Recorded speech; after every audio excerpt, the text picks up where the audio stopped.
નવરાત્રિના પર્વ માટે અમદાવાદમાં ફાયર વિભાગે માર્ગદર્શિકા જાહેર કરી 30 મુદ્દા સાથેની માર્ગદર્શિકાનું આયોજકોએ ધ્યાનમાં રાખવા ફરજિયાત રહેશે, જેમાં મંડપ, પંડાલ આસપાસ જ્વલનશીલ પદાર્થ ન રાખવા ઉલ્લેખ કરાયો છે।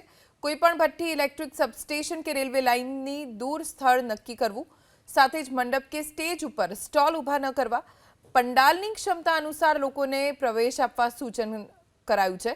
સાથે જ આયોજકે ફરજિયાત 2 એક્ઝિટ પોઈન્ટ્સ રાખવા, જ્વલનશીલ પદાર્થ પંડાલ આસપાસ ન રાખવા, ફટાકડાનો સંગ્રહ ન કરવો, આ પ્રકારની સૂચના આપવામાં આવી છે। તો ગરબા માટે આવનાર નાગરિકોની યાદી પણ રાખવાની રહેશે।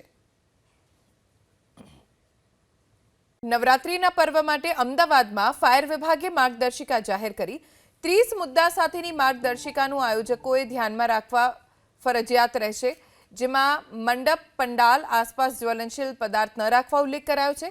કોઈપણ ભઠ્ઠી, ઇલેક્ટ્રિક સબસ્ટેશન કે રેલવે લાઇનની દૂર સ્થળ નક્કી કરવું, સાથે જ મંડપ કે સ્ટેજ ઉપર સ્ટોલ ઊભા ન કરવા,